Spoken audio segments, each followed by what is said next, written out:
I believe I can see. If you're watching on this is on my Facebook Live feed. Go over to the Breaking Bread group, like, share, sign up, follow along, and we're going to see what we can talk about. I don't know if you can see this, but we're trying to get ourselves all sorted. You know what's really got me tripped? I'm going to start back from the start. I'm sorry. You're good. Go. On this week. Looking at this camera and seeing myself and then seeing it over here, and it's backwards. Oh. See, that's what I told you. We're going to be on the B side today. So, all right, here we go. Welcome back. I'm Charles. My buddy Ray. Hey, Zeus. What's up, guys? All right. So, what we have today, we're going to start off our episodes here with us eating something. We're always specially prepared. I'll take that, sir. Yeah, we'll lean out on there. Maybe it's going to work. Maybe it's not. Is your phone? Run it. You know what? Is your phone really charged? Yeah. You got to hold. Yes, I do. Y'all can start talking. Y'all good? Yeah. I hope so. We good. Yeah, I was just trying to see it up close. That's all I was trying to see. We got that. So it's been 2 weeks. It's been 2 weeks. Spring break. We'll call it spring break. Spring break. Jesus was in Miami. Miami. Look at this. I was in Miami. I met Pitbull. Did you? No. Oh man, how you break? I dude. I love that guy. If I would have been with Pitbull, you think I would have been here right now? No. I would have been on the plane with him. Right? Where you at? We're supposed to be doing the show today.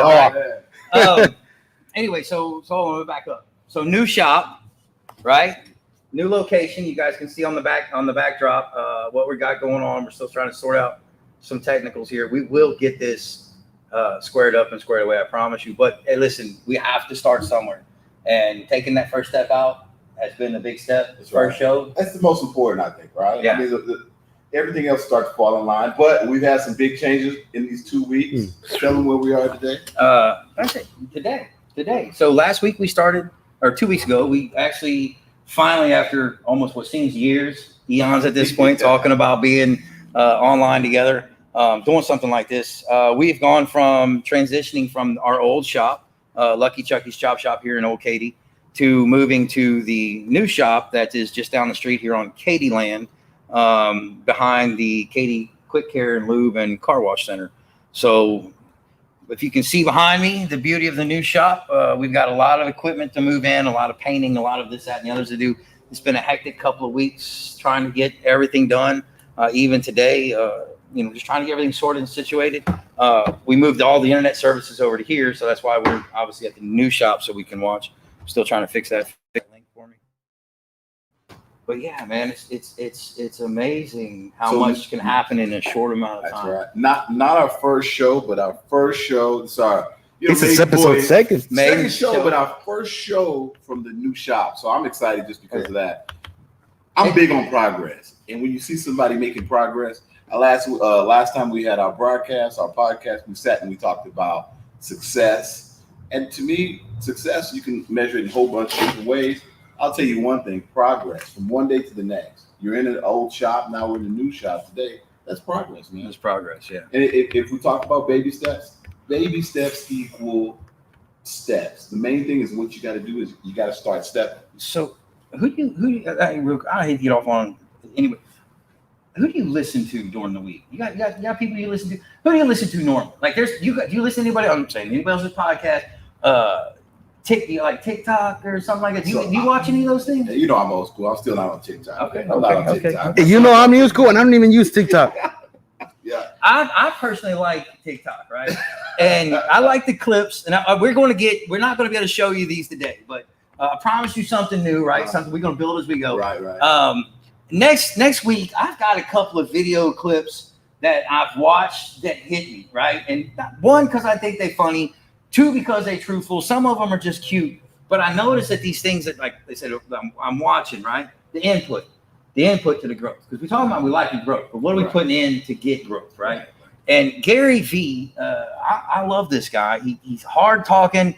He's not for the everyday person. If you don't like the F word, you're probably not going to like him. But he's raw and he's in it, right? Right. And what he said this week was like, somebody asked him, are you okay with a mediocre video of yourself as promotion or no video? And he was like, you gotta go all in. Because if you don't go all in, then you're insecure in yourself. and your own growth. He says you're stunning and stopping your own growth with your own insecurities, the own things that you're afraid of. He said you're not moving forward because you're not. You can't be afraid. At a certain point, you've got to stop being afraid. And I'll tell you what, that hit me this week. It hit me hard because we're going through all of the phases. People think going into business is easy. You know, growth process. Right. This is 8 years of watching the phases. People think going into business is easy. You know, growth process. About this is 8 years of watching the phases. How do you put the? I don't know how to put the volume down. I found it. Right, so we're over. It's on. It's controlling our words. I said I just want to see if people talk. That's all I want to know. Yeah, that's on YouTube. Yeah. So you good? So we're back. We're good now. We're good. We're set up. Yeah. I gotta get some fans. I know. That comes Here's back the shot. to, you know, and I don't want to always bring things to weightlifting, but it's like you just have to get in there and start. You know what I mean? There's so many people talk about, you know, diet starts tomorrow. Diet starts tomorrow. And tomorrow seems to never come. So I remember we met, and this was a couple of years ago. He said, "You know what? I'm gonna do race cars." Like, what the hell is this dude talking about? He's a fab guy. He's a fabricator. He was a welder. He does all that. He's like, pulls up to me and says, "You know what I'm gonna do? I'm gonna do race cars." I was like, "Oh, it's hard." No, I didn't even think that. I was like, "What the hell is he talking about?" We never talked race cars. You never talked race cars. I knew you had the orange Mustang, Ginger, but you never. And then all of a sudden, one day he said, "Yep, I'm going to build roll cage." And then one day it was, "I'm going to build a roll cage. I'm going to build a cage inside." I didn't know what it was. Now, I used to drag race back in the day, but that was all motorcycle stuff. But when you came up with that, and I was like, man, what is he talking about? Let's fast forward a couple years. Now you got the shop, the old shop. We call it the old shop now. The old shop. The old shop down the street is full of Mustangs. Full busting at the seams. And then I didn't know this. In the back, guess what? More cars. So again, we're talking about progress and we're talking about steps. So you're talking about Gary Vee, and this is the biggest thing for everybody, is we got something that we want to do, and we're like, you know what? I'm just not ready. Just not ready. That just not ready. I just say start. I know Gary Vee's on another level, but to me, even if you don't start right, me and Jesus were talking about cameras today. Look, some people say, you know what? As soon as I get this professional camera, I'm going to start filming. But the cameras on our phones are so nice. Just start filming content. Just start filming. If you've got something that's quality to say, guess what? Whether you're in 1080i or whether you're in 4K or you're going to do 8K, people will listen to you if there's quality, if there's content in there to listen. So when we talk about our podcast, I say, hey, look, man, the main thing is let's give the people something. You love to poke the bear, and that starts all kind of stuff on social media. So I said, man, outside of poking his own bear, I said, look, in the shop, he could have his own, what do you call it, reality show. Yeah. And so to me, hey. So I said that at least has to be captured, and there's words of wisdom inside of there. There's you and your son. There's a father-son relationship that we see in there. That's special, man. And you got to capture that and let other people see that. If we, and this is what you said, if we reach out, not 99, if we can just get one. Just one. So just one. So Gary Vee's probably got 99, but if we can get just one. Yeah, we're just trying to get the one. If we get that one. I like the guy. I like what he has to say. I like what he says too. But sometimes I think when you hit that source, it's not, you know what I mean? You stand so close to, I guess, so many certain people, right? And you hear the people around you say something, and then something said, and then one of your friends be like, "Oh man, I've been telling you that forever." And it just the way it comes out of somebody else's mouth, it hits you differently. And sometimes it's like that growth, right? It's like the ground's been planted, the seeds in there, or the ground's been broken up, seeds in there, like it's all packed down, it's all coming up, and it's that spot where the seed pops and breaks through. Yeah. You know. And I think that's certain people reach it. Yeah. And to me, it's not it's something that seems like it's just common sense. It sounds like some people say something. I watch Gary Vee too. I watch Gary Vee go to garage sales and then buy stuff and then turn a profit, bro. Yeah, that's common sense. Yeah. That's basic stuff. That's not, you don't have to be a doctor. You don't have to have gone to school for 22 years or something. He went to garage sales, bro, and turned that into cash. I like. So that motivation right there, just watching this dude do that. But what did he do? We'll go back to the root. He went to the garage sale. He went. But and then he started off. He said, "Look, I want to show you," because he's breaking it down. It's a business, right? Here's in a simple model: buy for one, sell for two. That's all we want to do. Buy man. for one, sell for two. Buy for one, sell for two. And a lot of people know quality. They don't know what quality is, but they know it when they see it. You do quality work. My whole thing is about whatever I do, you got to bring quality to it. The only thing that's going to differentiate me and the other guy is quality. I'm going to treat my customers right. I'm going to give them a quality product. And the rest is, hey, look, we got personalities, you know? Some of us got multiples.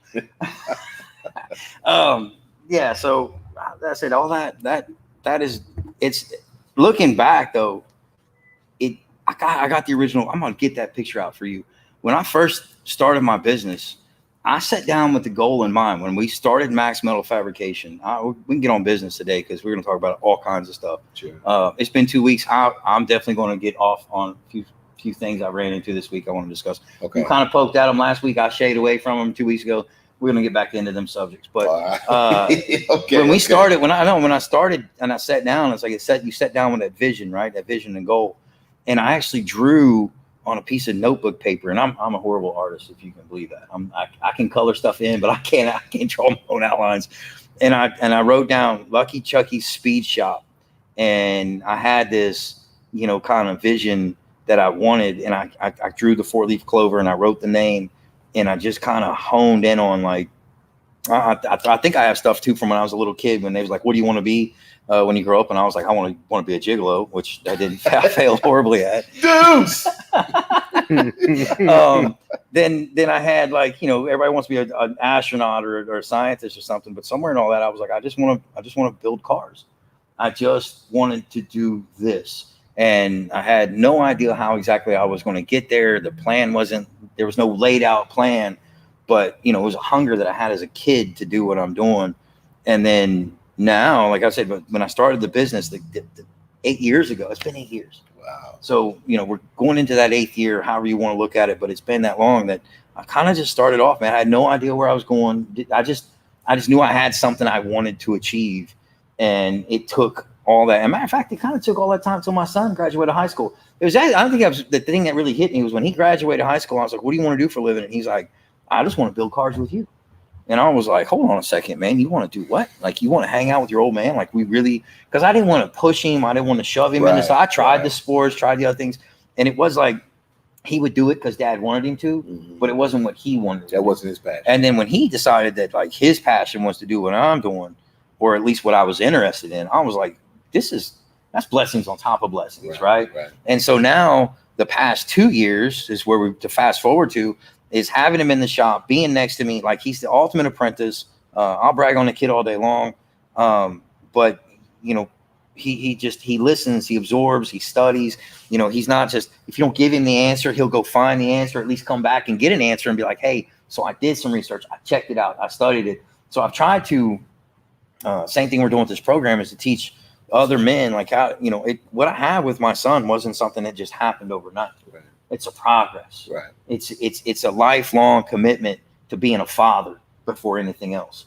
And those faults, those failures, those things I've done good, the things that I've done bad, like all those things included, that's what's like having a business, man. You make some goods, you make some bads. You got to make sure you winning more than you losing. Right. But even if you're in a bad streak and nobody else believes in you and you believe, you still trust and believe in yourself, you know what it's like. You miss that bench, you go in there and you hit it and you want them reps and you're trying to chisel out whatever it is. You know that if you fail at that spot, if you don't pick yourself up and go past that spot, nobody else is getting that for you. And then when the test time comes, to stand on stage or to deliver a car or, to put the productions out there, like whatever you're doing, if you don't put that work in, nobody's putting the work in for you. You can't, and you're never going to be happy and self-fulfilled if you ain't got what it takes to put that work in. Right. We all want that instant gratification, that instant, we got to have it right now, because that's the world we live in. Which kind of leads me to the next little bit of what COVID vaccine. They want an instant gratification, right?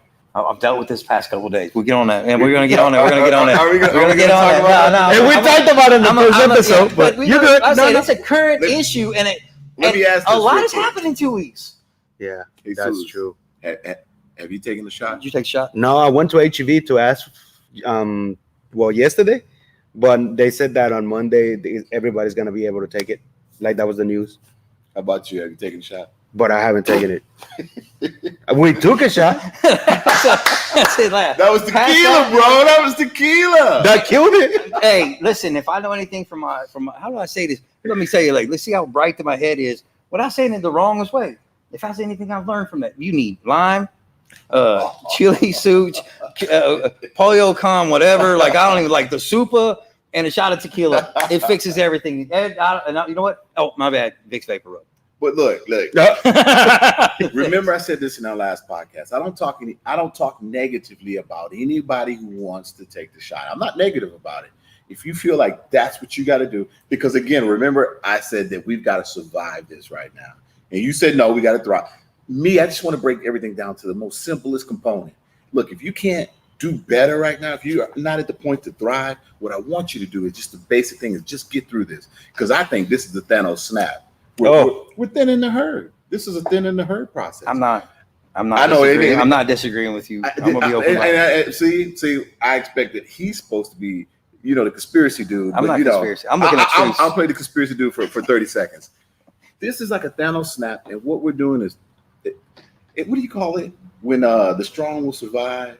One of those type of. It's that natural. It's nature's selection natural process. selection. Yeah. But the only thing that I'll say, and I think this too, I'm still on conspiracy theories. I don't think this was naturally a natural virus. Mm-mm. I think it was No. man-made. Yeah. So I want to say that it's natural selection, but it isn't, because this isn't really man-made. So and for people who out there who have lost loved ones, this is just me ranting on the side. These are conspiracy theories. If you lost someone, I feel for you. I understand everybody's been affected in a different way about this. I've got people, I don't look at just the US, I'm looking globally at what's going on too. So I've got family in Rio de Janeiro, Brazil, in other locations in Brazil. There's some people in Mexico that we know, and it's affecting people in different ways. COVID will get into a house, let's say of 3 or 4 people, and I've heard stories where it wiped out 3 people and only the mother survived. Yeah. How is that when everybody was in there together? So there's some things I think that maybe genetically, maybe there's some ways that some people are surviving this and other people aren't. But if people are surviving, and we're 3 examples. We're 3 examples of people who we're not wearing masks today. No. I've been around these gentlemen for a while now. I have not caught COVID. That is my data that's telling me that you don't have it and you don't have it. And we continue to live a certain type of lifestyle. Now, if you told me that you were out last night on a rave and you were partying, that's a different lifestyle. Yeah. And so maybe I'm not hanging out with those people that do that, because I believe that COVID is real. I'm not telling people that COVID isn't real. I believe it is real. But I think that the best thing we can do, and I always say this, is to take care of your immune system. That's the basic thing that we can do. You take your vitamins, you drink vitamin C, you go out in the sun, you get vitamin D, and you take care of yourself. You get exercise when you can, and that's the best thing that we can do. Meditation's good, because we also have to do mind, spirit, and body. We need to keep all those 3 things together, but make sure that your immune system, that's our armor, man. Yeah. That's what keeps it out. So here's the thing too. I've been exposed to people who had COVID, gave them a hug and everything, and I didn't get it. True. I'll tell you my reaction. I got a headache for a day, and then I was back to, because I didn't know they had COVID. Then I found out, hey, they had COVID. I'm still taking my vitamins every morning. I'm still trying to live a healthy lifestyle. What takes you to also, like I said, I don't like when people play it down and say there's nothing. I'm not going to say it's nothing. There's definitely something. It's out there. It's something. I believe it. It was made in the lab. They can present this however they want to on the media. I don't really care. But what I don't see, and I'm going to stick with, and I hope that it doesn't affect it, but I'm telling, to me, it was, how do we get complete control, thin some people out? There are bigger roles to play in this right now. And when you say that, you immediately get tasked into the conspiracy. No. I'm trying to put myself in the realest thinking that I possibly can. Because at the end of the day, it's my job to protect myself and my household and what's around me. I'm sorry, I do not believe in the United States government has my best interest at heart. They didn't when they told the Indians to put their guns down. You know what I mean? Like that in itself says enough. Like I already know the person as a character who they are, right? I'm one of those people. I'm a less government kind of person. I don't want you in my business. Right. I don't want you bothering me. I'm going to help people out as I can help out. I don't see why you need to force me to help other people or anything else. Honest at the same time, we are trying to do the greater for the good. The mask thing comes into play. I went on vacation. People look at me like I'm crazy for wearing a mask. At this point, even in Texas, I don't know if I should walk in or not walk in with a mask. Seems every business has a sign on the front door. Yeah. My favorite is at the Brookshire Brothers out here in Brookshire, Texas. The sign says masks are suggested. Thank you for honoring my freedom. I'm serious. Thank you for honoring my freedom, because if I'm wearing a mask or you're wearing a mask and I'm not, then you're not breathing in the particles. And then they say that it's in the saliva or this, that, and the other, and they got to stick this thing, 10 feet down your face. I'm sorry, man. I just don't see that being something. I'm on the other side. So since we're on a conspiracy thing, I'm saying it was released into the air. I think it's airborne, 100%. Whole world got it. I think the swabs are what the key to it is that what is a reactor, because they're looking for a reaction. That's why the chemicals work. They're looking for a reactor. We don't know what's in it, what's not in it. Is it something that they were? And a flip side of it is we're never going to get the truth. 150 years from now, there's going to be declassified files that come out, and people are going to look at it and be like, oh, well, the UFOs landed. You believe that? You know what I mean? Like, that's what they're going to treat it as. Or is it a total change in society? Because that's where I'm leaning towards. I think it's taught people to be afraid of being around other people. You know what I mean? Before, what did we have? We had either skin colors, language barriers, and some other things. Now we have a mass barrier. Yeah, but we're still doing that too, though. We have a mass barrier. We're still doing those things. So I'm saying the other things weren't working. It seems like everything's been heightened. I reached out to somebody today who basically was telling me, as a newly single man, he's having a hard time. And I told him, look, anytime you want to go out and hang out and have a beer, just call me up. If you want to go to the gym, we'll work out. But what's really happening too is there are a lot of people who are living in isolation because of the pandemic. And this is new to us. As a species, man, I'm going to break it down as a species. I go back to the word community that we were talking about those 2 weeks ago. We love being in communities. We love being together. We love talking to each other. But some kind of way we've had the cord cut on a lot of that. And so a lot of people, if you're a single person, man, you're sitting in an apartment by yourself, and then the lockdown comes. Yeah. What happens? And again, we talk about spiritually, mentally, physically. So this guy works out, but I don't know about the spiritual side. I lean softly into that to start talking to people about the spiritual side, because I don't want to be called a Bible thumper, but I do want people to understand that God, Christ is strong in me. And so I don't have those fears when people talk about that. But isolation, if you don't have those other things in place, man, mentally, man, that's stripping the dude down like a banana, man. You're peeling him away, and then all of a sudden he's sitting in there with his own thoughts. And that's an odd place to be at, man. If you're in there by yourself, isolation can kill a person on its own, man. Yeah. So we've divided each other. And then if you drop just a little piece of that politicalness inside of it, now all of a sudden things are political. And I say this. It looks like a little volcano. It should have never been. Look, we should have never even been political like this. When we had, remember Harvey? Yeah. And dudes were coming all the way from Louisiana with their little fishing boats, and we're they helping each other out. Man, they got my dad. They got my dad out of his house, his wife out of there, put him on a boat, and had to trickle on out of the neighborhood. They didn't do that. White dude came up, can we say coon ass? Probably coon ass dude from the back sticks, Louisiana. Nice as can be, said, hey man, get on the boat.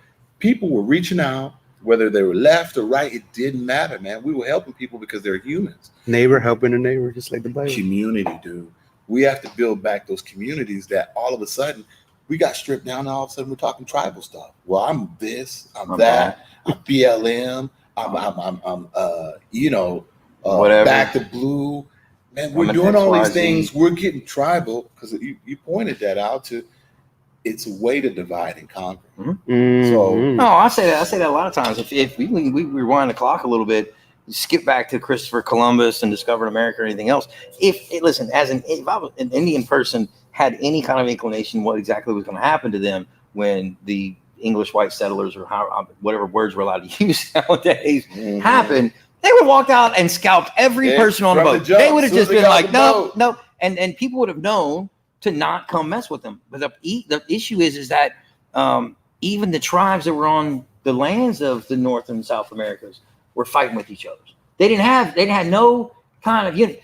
This is my place. Like, you know what I'm saying? Like simplified, this is my hood. That's from that tree to that tree and to over there in the lakeside, that's us. Right. You stay over there because if you come over here, we're going to have trouble. You can't, and it's, it's played out through everything else. I say all over America now. You go into places and you're seeing that. And like you said, now you're seeing more of a separation because that wasn't just enough. Now we find I see outside influencers continuing to, push people further into segregating away from each other. Yeah. We're not actually pulling together. Like, I mean, I think we kind of pulled together and we've hit this smash spot. And I think personally, I never thought I'd see the American citizens at all, but we're kind of just going this way away from each other. And like I said, on top of all those things, take all those things going, now you throw the mask thing on top of it, which that's it. It makes me, I walk into a place and they're making me feel uneasy because I don't feel like wearing it because I'm one of those people, like I'm all for, like, understand my life is completely surrendered. To be absent from this body is to be present with the Lord. Trust me, I welcome the opportunity to not have to sit here and watch you people fight with each other. But because I'm here and the good Lord has chosen to allow me to continue to stay here, then all I can do is try to show you that there's, if you don't like the way that I'm talking about something, I'm okay to discuss it with you. And if you don't like that and we can't work it out, I'm okay with walking across the street. But don't follow me across the street unless you're ready to talk again. But I'm okay with whatever side you're on. If you want to wear it, you don't. Mm-hmm. I have a job. My job requires me to wear it. These people don't argue about that. Mm-hmm. Anyone, and there's a lot of people that work in my location. No one's making an argument about having to wear a mask. That's our job, and we feel like we need to do that. Okay. Someone's, let's say, out in the public. If you're out there, if I saw you out there, I wouldn't even say anything. If I see somebody out there that I think is looking for a reaction or a response, I'm damn sure not going to give it to them. Mm-hmm. Just because you don't want to wear your mask. Don't. You're good. Yeah, you're good. Don't, I'm because not gonna do that. Because at the same, and for me, it goes back to like the original, like what I believe in, especially like the Constitution and things like that. I'm not perfect by no means, but the freedom. You're free to do, and should be free to do whatever you want to with inside the limitations of, don't be stupid. Somebody out there is going to be like, ask a question. Don't kill people. You know what I'm saying? There's some things that you shouldn't do. Don't steal, don't kill. You know what I mean? Don't go out there raping. Like, none of that stuff is good. Don't hurt a kid, especially don't hurt a kid. But when you get down to like the rest of it is, if you don't want to wear a mask, I don't want you feeling like you have to. And at me as a business owner, I tell people when they come in, if they come in with a mask, I look at them like, man, you're free to wear that all you want to. I'm not going to tell you to, but understand something. Over here, you also have the freedom to take that off your face. You're free to do it either way. And if it gets to the point that we're trying to do business and you tell me, hey, man, I just don't feel comfortable, then I have a few people that come in and I've respected them and I walked out to my truck, put it on, because I would rather try to find a way to create peace between the two of us and continue to run business and show you that I'm willing to compromise something. Right? I don't mind compromising, but I'm also very happy in my space that God has allowed us to create, to take the mask off my face. I can't stand it. It always is falling off. I have family members. I promise you, I have some of you right now. I got family members. You're going to be on here. You're going to watching it. On which side, which screen you're going to be on. Trust me, it's not that I don't love you. Okay. The thing I'm trying to keep in my mind is like this, even the show, this is something we did. And I'm trying to have an outreach. And I don't care if you want especially if you and my family, if we family and we blood, I love you. I may not always agree with you. Right. But I choose peace. And give, you know what I'm saying? People aren't even respecting the fact that they want to, immediately they throw up. And I hate when I'm to the point that I'm I'm trying to help myself. I'm politically drained. I don't want to hear right and left anymore. I don't want to hear red and blue because both you are idiots, right? We're not. No, neither group has sat down and tried to come to a solid. And today, let me get to the vaccine. Today, past couple of days, you said poking the bear. I have poked the bear a couple of times because I need to see a vaccine that says it's 100%. Give me something. Don't just tell me that we're going to get a vaccine, poke you in the arm, poke you in the leg, whatever. You're going to go out now. Oh, congratulations. We made it available to everybody. Now you can be 3 feet apart from each other. And this is the one that got me. Biden getting on stage and saying, well, if y'all listen to what we tell you to do, then we're going to let you celebrate 4th of July. Let me tell you something. 4th of July got celebrated long before you decided to tell me I can celebrate, right? You come to my backyard and tell me I can't barbecue and have a few friends over. But people are so easily manipulated. Right? I mean, they're lost in this idea. It's like, oh, well, what if they ain't got the vaccine? Oh, did you get the vaccine? Then maybe I can come over your house. I have friends and family members right now who have friends and family that they don't deal with because they choose not to wear a mask or choose to wear a mask or they don't want a vaccine or they do want a vaccine. It's tearing the country apart on levels that we haven't even seen because I totally feel like it's a programmed idea. I say socialistic programming. I don't know any nicer way to say it, but just to get people to conform. So the U.S. is the most powerful country on the planet. We walking on thin ice when you speak that, but go ahead. I'm just saying, they slipping. Yeah, we got problems, bro. We got problems. We got problems on that front. But it's always been said. It's the most powerful. Can you ask yourself why? No, but so here's the thing. I'm amazed. So if it came down to a war, so we'll never ever fight a war the way that they used to fight. There'll never be one guy on one side with a gun and another guy on the other side because technologically we're far more advanced than other countries. We got the bombs. We are an extremely powerful country. So why would someone ever try to attack this country? No. In a conventional warfare. No. What'd they say? So it has to be something different. Now, I'm not saying this is an attack. I don't want to go off on that. But what I'm saying is, if you compare what's going on to the U.S. to small third world countries like, what is it? I think Aruba, they're smaller countries that do not have the same problem as the U.S. does. And guess what? I think it's freedom. What if I told you that it was the freedom? You have the freedom to do what you essentially, for the most part, like we were saying, kind of, whatever. There's some borders in there, but there come are on, man, don't be stupid. Countries. So let's say this, like, and I'll use Aruba. It may not be Aruba. There's some others. New Zealand, for example, is a country. As soon as you hit that country, if you want to fly in there, you're in a hotel for 2 weeks. You do not get to leave that hotel until you've done 2 weeks quarantine in there, and then you come out. And guess what New Zealand's doing? They're having concerts. No one's wearing masks, and everybody's out. And there's no social distancing. I didn't know that. Look it up. I know that. Man. I know that Hawaii is doing the same thing. That's right. But they are able to contain and control it. We're gonna have to. Here's the thing, man. We're a strong country, and sometimes remember when we said Houston strong, we were Boston strong, and we were doing all these things because we were going through hard times. This is another hard time, and I'm telling you, man, I'm not impressed with how we are all reacting in a hard time. No. That's true. I am not impressed with I'm further. We're on the third coast. We've seen things happen from hurricanes. And we're like, man, I'm so impressed when people came and helped me. I didn't have water. They gave me water. They gave me shelter. Man, this to me will be a blip on the radar, but it's showing cracks in people's character. I'm seeing cracks in people's character. Man, we are not supposed to be fighting over something political based on a mask or things like that. We're supposed to help one another get through this, man, and we get back to being who we're supposed to be. But it ain't happening. It's not happening. And I said, you got so the half is going one way, half is going the other, right? We obviously are an extremely divided country over a lot of things.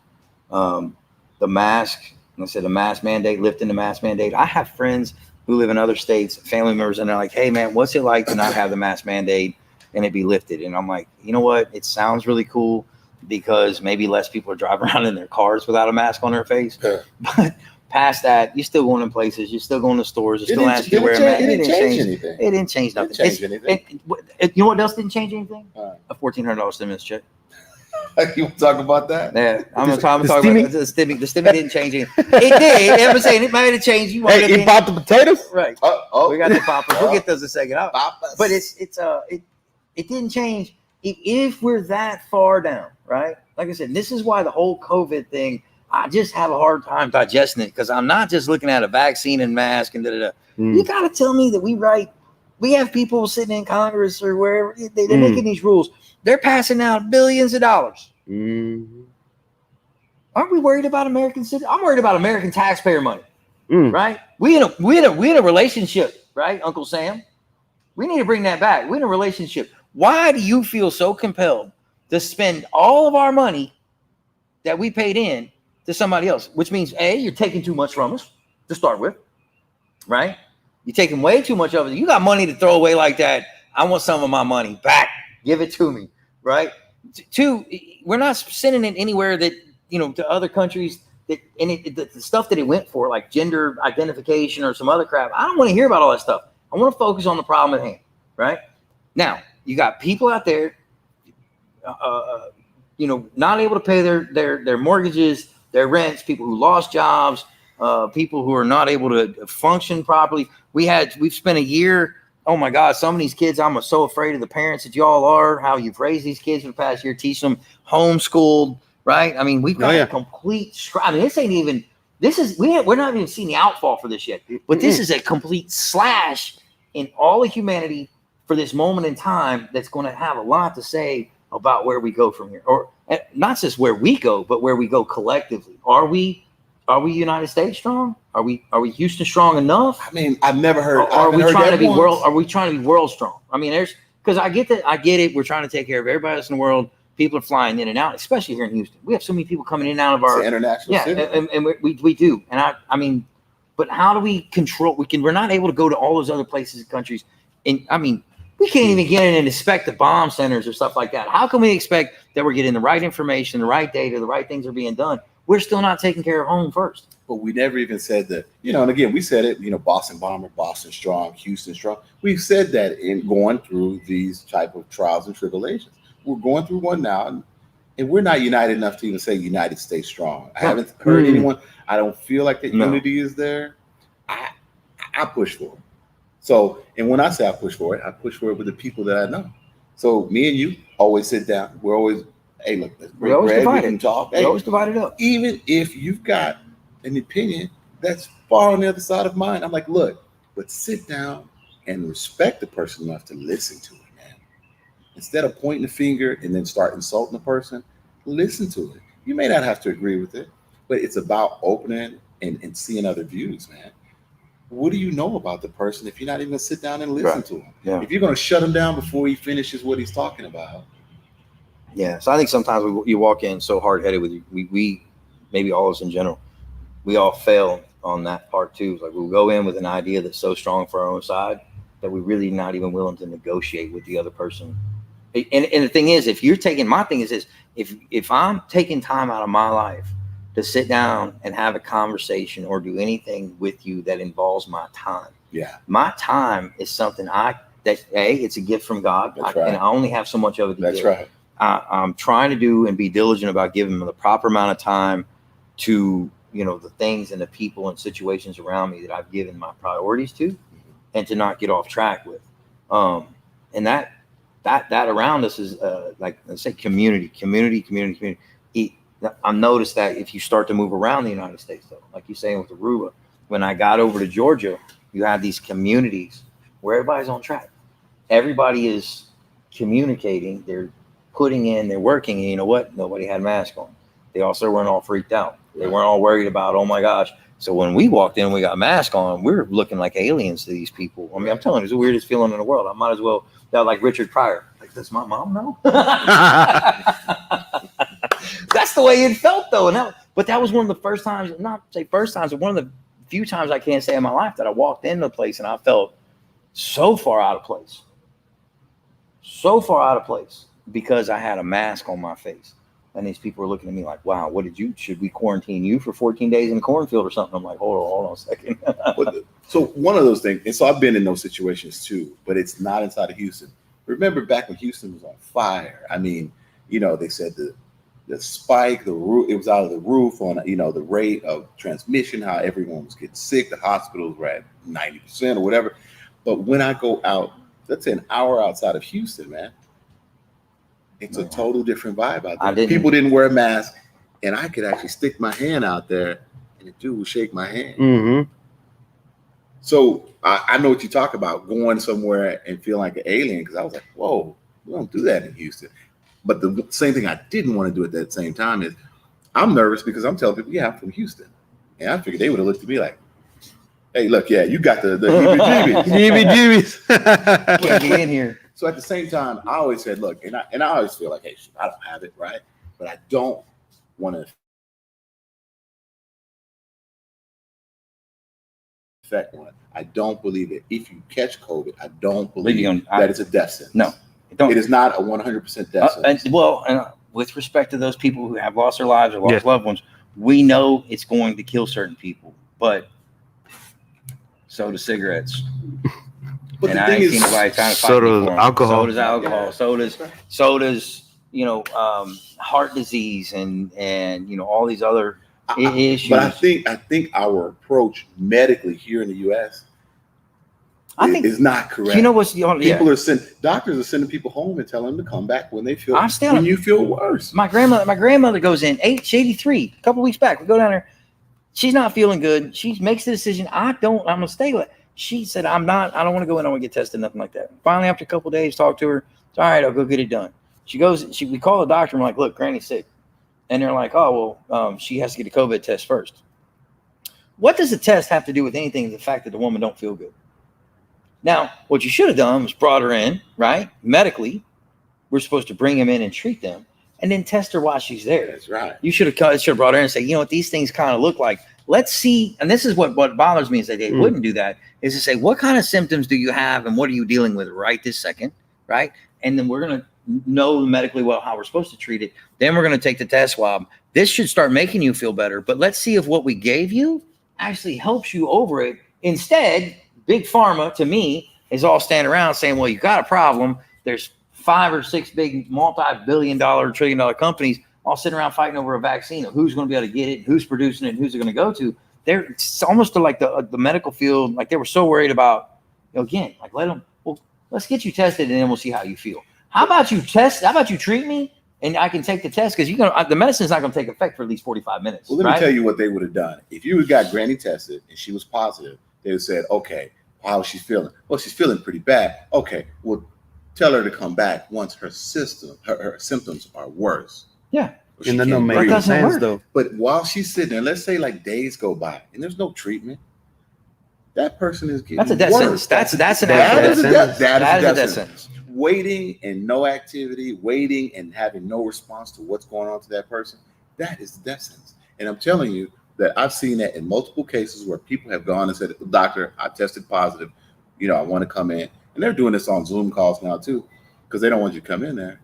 Yeah, they done to me. Yeah. And then they said, well, come in if you get worse. And I'm telling you, I had to tell a dude. You realize as an adult, I called you because I am worse. That's my mentality. Hey. I don't call you unless I'm actually sick. No, and I had to tell a dude, hey man, how you doing? He's like, oh man, I'm really tired. I've just been sleeping a lot. I said, listen, I need you to get up and you need to go. And I sent him to a La Clinica where they were doing some things that the conventional hospitals were not doing. Yeah, he told us about that. Yeah. Not doing. I have a question for you guys. What do you think when all these things were happening and then that person died over a family and then the doctors wouldn't let you get the body? To see the bodies, yeah. Because that pissed me off. I couldn't get it through my head that I'm like, I want to, take them and put it in my, and they're like, they weren't letting me we had that happen. But it's even to the point where you can't see that person, right? Even when they might let you see it during their last breath and they kind of know. But man, when my mom went to the hospital twice during this COVID situation.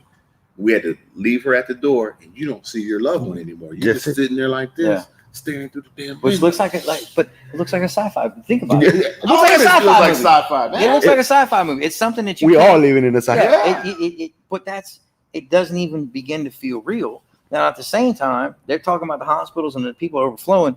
I did not see. You know how many homeless people we got just over on I-10 and Katy? I mean, they on a regular at this point. They got 10 cities they building out here. And they're I didn't see them not one time trying to flag somebody down. I didn't see one report come across anything that's in the local news about the homeless population, COVID spreading rapidly. It's not here. It's not in Los Angeles. It's not in Austin. It's no other places. They're not getting lined up. And these are probably some of the filthiest living, you know what I'm saying? But could they also be the most herd community, you know what I'm saying? Are they immune because of how much they are being exposed to? Are we overwashing? It's highly overdoing? possible. I mean, they were already, I'm just saying, I'm asking all the yeah. questions because I still don't feel like I have enough data for myself to get swayed either way. Is there something? Yes. Is it an issue? Absolutely. Are we doing the right things about it? No, I don't think we are. So let me push in a direction if I can. And this is still COVID related. I don't want the whole show to be COVID related, but right now, we on one. It seems like it was like 45 minutes. It seems like a lot of things are going on in the Asian community. Asians are being treated improperly. Yeah, you're talking about based off of what? Because it came from Wuhan. I don't know. Was you just? I mean, are you using me up there? No. I'm making the right comment for you. Am I getting baited? But what just happened right now with that Asian? So that's what I was going to bring up too. And now they're like hashtag like Black Lives Matters, hashtag Asian. Like, is that their next movement? No, but I was bringing it to the point that you know what happened in Atlanta. That guy went to 3 different massage places. It just was killing people, man. I mean, have we gotten to the point to where? You didn't see that one? No. That's why I was trying. So we've been in some mass shootings. There was one that happened in Colorado. Yeah, that's recently. That was real recent, but the other one's still recent too. The one in Atlanta, the guy went to 3 different massage parlors and he was killing ladies that were in there, man. And he killed, I think, how many? 6 or 7, 8. So he's an isolated serial killer. I'm asking. I don't know. So he said that he felt sexual temptation by these establishments, and these may have been establishments that he went to. I don't know, but he went in there, and then that's what his actions were promoted because he said he was sexually aroused, so he killed him. The sexual temptation of those places. Yeah, man. No, that's a rabbit hole. That's a rabbit hole. That's a rabbit hole. That's a conversation for another day. Not even in a mental state for something like that. Well, what I'm trying to say is that, man, I think, and there's so many things going on that still, I think all this stuff stems back and it goes back to what's happening now, the pandemic, that all of a sudden, I mean, I feel like, man, are we losing some love? Are we losing the care that we used to have for people, man? I think we're losing humanity in itself. I really felt like we used to care about people, man. And it almost seems as we go day to day, we're seeing things that, I mean, just because there's a pandemic, I'm going to treat somebody. I think it's just pulling out in adversity, man. You really see how people's characters are. Shoot, if you were down to your last $2, man, you were still Charles. You still had your same principles and values. I mean, I think that's important to me. Are you changing based off of your comfort level? Are we changing based off of what these inputs that are coming from media, from outside? Because, so here's what I've done in 2021. And I'm not going to call it a resolution, but I said, I'm doing less political news. And it was a good thing you told me about the meditation. Don't go for your phone when you wake up in the morning. No. Don't do that. Don't let, because that's the first thing I always do. The same thing. Back off that news, man. Because what they're doing, man, and I'll tell you, once they find out, and it's these algorithms that they're doing, they're telling us how to think or to continue to think on that line of. Yeah, they're waking up in the morning. If you clicked on something and said, okay, let me look at that. You already know how TikTok works. They'll start feeding you more and more. Yeah, and they feed you on that. Yeah. It's data. Yeah.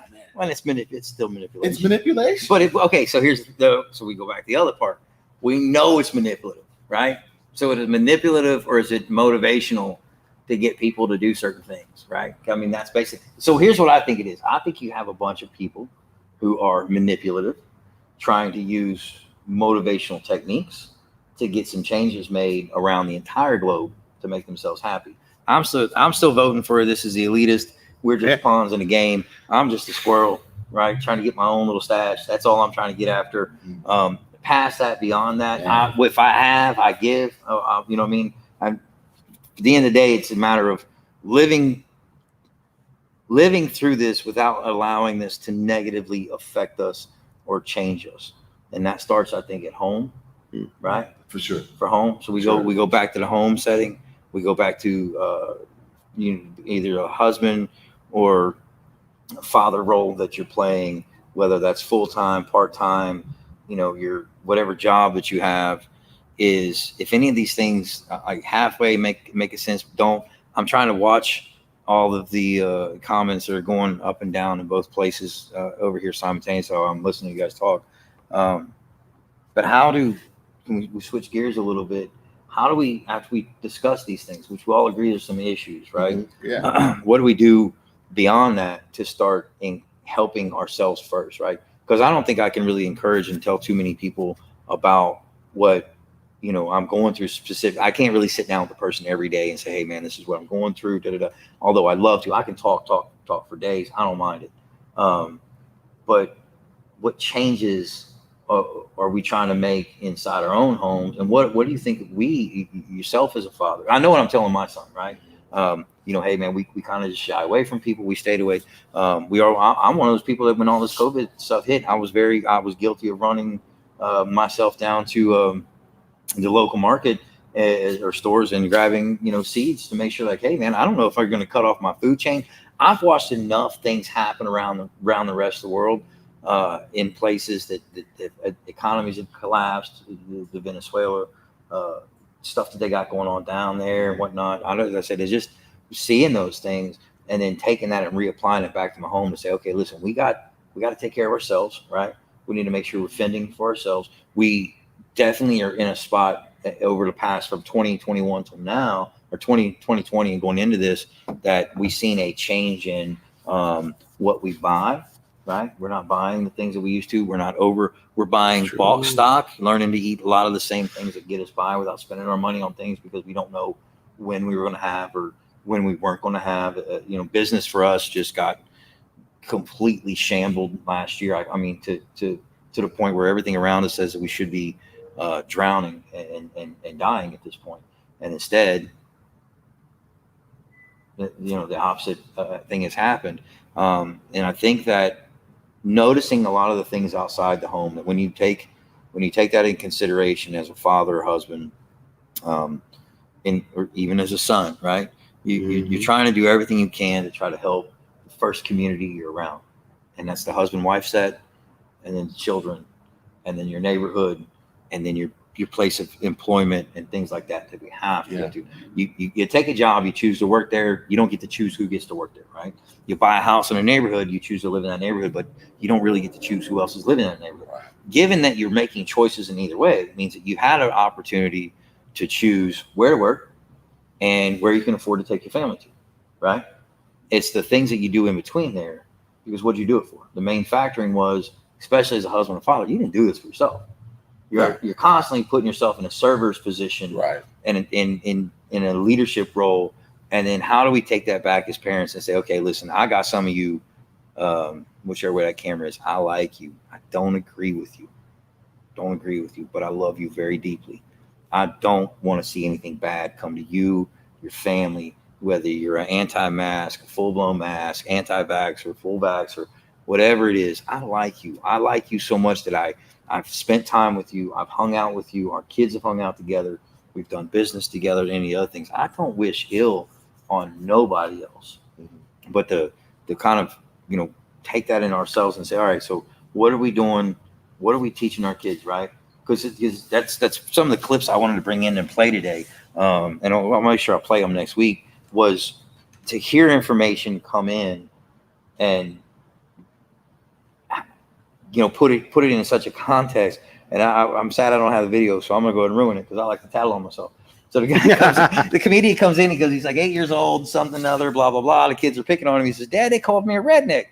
He said, "Son, you're not a redneck." He said, "You're a cowboy."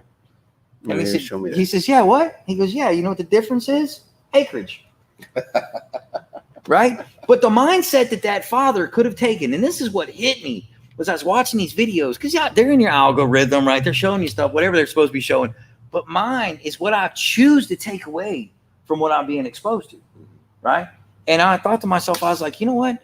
that response that guy had was just sheer genius. Because think about if it had been the other way around, or any other culturally. I started expanding, like looking at them so many levels. If that kid come home and his heart's broken because the people around him are telling him he's something, and his father didn't just say, because I don't take it, find you a cowboy, probably a redneck, right? I'm saying, like, and that transcends color, like completely. I ain't allowed in some of the country bars that some of my friends are allowed in, and I'm way whiter than they are.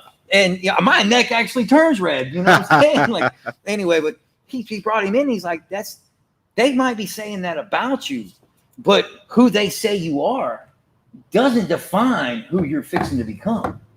Because I, as a father, have put enough time into you, teaching you, cultivating you to become something so much more than I am. And I think if you're not, forget the pandemic around you and all the other stuff, inside the household right now, I said my high recommendation, if you're not spending that kind of quality we're isolated. We're drawn back. We've already agreed to that, right? Yeah. If we're not spending more time in our isolated situations, cultivating the proper mindset, drive, mental capability, spiritual leadership, those kind of things into our sons and our daughters, where they're at now, we kind of are at an advantage point if we really take a look at it. Why everybody, and I say, and I speak, because I preach on this because I can speak on it. It's what I've lived through. While everybody else was so focused on sending their kid out to to go to a technical school, or people who told me, oh, you got to send your kid to college, or, you got to, why didn't you make him do this or make him do that? So, man, I found the thing that he liked, or allowed him to pick what he liked, and I encouraged him to be successful in it. You know what I mean? That's what I used. You saw him today. Come in there, he's grimed up, he's greased out. He's in there busting his tail. He knows we're in a spot, we're moving. He's got a little bit of his own personal time. He has done so much for everybody else that I was like, all right, kid, you got 2 days, son. You got a 2-day deal. Your car, whatever you want, you got 2 days. And I'm talking that's when you wake your butt up to when you get to that shop, to when you go home, to when you wake your butt up and go do it again. You got 2 full days. Yeah. And he's down there getting it. You know what I mean? I think that's the kind of, I feel personally like that's a good, successful spot, because I said, I've been questioned on it many times. I did this as a father because I felt like this was the best way to help encourage my son. My days are done, man. My kid decides, no, for real. I'm going to be fair about it. I can be a happy person out of the way, right? I love owning a business, not because it's fun and not because I'm wealthy. I got nothing to do with it. I like owning a business because nobody's going to come in here and tell me what I am and I'm not going to do. Like, you're not barking at me. I showed up late today. There was traffic. You don't like it? I don't care. Hire somebody extra. You know what I'm saying? Go get something. But him being my baby at home, man, once he decides to go on with his own life, dude, I could go bag groceries at Kroger's and I'd be cool again, because what else is there really to do other than what you're choosing to do as an adult, right? Some of us, we've chosen to be house rich and life poor, right? We've made a lot of these decisions that in life that it's like, biblically speaking, we probably should have chose things differently. Get on to, I can get into that some other day, but what we've had an opportunity to do, and what I hope that as we still are going through this, you have the opportunity to do today is you have the opportunity to change. So I highly encourage anybody watching this, especially husbands, fathers, whatever, man, you're in close quarters with your wife. The divorce rates are through the roof. Yeah. Through the roof. Why? Because they found that they didn't like each other outside the bed. Yeah. Right? But again, it's the pandemic. It's 2 people right. having to actually deal with each other. Right. And so what I'm saying is that I highly encourage married couples to work through it. Right. I do. Because when at a family level, right, where it affects, and where I say the family level, when people don't follow through, when the parents don't follow through, your dad ever tell you he's gonna bust your tail? No, I didn't have that. I didn't have that. Your mom ever tell you he's gonna bust your tail? No, she just socked me one. She socked me one. Right. Didn't even tell me. I probably looking at you. She said, "I hit you." No, it wasn't even chancla. She hit you once, right? Slow motion. You see your bottom lip. TikTok video. Never hit me again. But if the parents don't follow through, right? The leadership stuff, that the entire failure of what's going on, like I said, for me, I think collectively all around is we have this huge breakdown of, man, broken homes, And then broken homes are made by people who made choices and they cannot seem to make the choice to see it through. You know, like you join a sports team, you know, for me, you want to play that sport? Okay, good. You want to be on that, you know, man, my dad was smart, man. I wasn't going to make the basketball team, but he encouraged me to go try out, you know. But if I chose to do something, he never let me quit. You made a decision to see it through. Go see it through. And it gets tough, man. It's sometimes you're going through something. I find myself, and that relates to me, and even in the business world or personally on a project or anything I'm going through, it gets hard, it gets tough. But that kind of teaching that I had, I know. Is it still warm? Still a little warm. Still a little warm. Good. Ingrained to like. Let me go heat up the website real quick. Y'all got to you know, see it through. Don't give up. Don't quit. And now we have a time where we're spending more time with our kids, more time with our parents, more time with our spouses, and how much effort are we really putting into, you know, in building them relationships more? Are we telling them they're rednecks or cowboys? You know what I'm saying? Are we rednecks or cowboys at this point? So which one of those things matter more to you? To just tell your kid that he's a redneck and fight back, or make him realize that, man, you don't, just because there's a part of you that says you're something and other people think that's who you are. But do you define yourself by a name? So even when they say like anti-vaxxer, I don't know what I am. I'll be honest with you. You're a conspiracy theorist at this point. We are. Here's what I feel like I do. As we learn more, because I still think we're learning about a lot of the stuff that's going on, right? As we learn more, sometimes my opinion may start to change based on the data that I've received. So I've seen people who have passed away from COVID. I have seen people who have gotten up and beaten COVID. They were sick. They started taking medication and they were better. I've seen that. So you start to form opinions of things. So I don't think I'm an anti-masker. I don't think I'm an anti. My opinion may change. Do I go out and I live a certain lifestyle, and then we talked about that. So, you know, I feel safe in the way that I live, but it's all based on my data. But I don't like the terminology. Am I a cowboy? If I stick my chest out and I'm proud to be a cowboy, then I'm a cowboy. But, you know, am I a redneck? Is that a term that somebody's using to be derogatory? Yeah, that's what I'm saying. The term that was used, the term that was used, the father took the derogatory term and found a way to make him see past. And I say that because I'm MLK Boulevard, bro. We're gonna go there. We're gonna go there. I'm saying too often. And I want. There's so many things, and I'm hoping we have so much time to talk about it. I really get heartbroken by seeing people, and I'm gonna say cultured people, non-white people, right?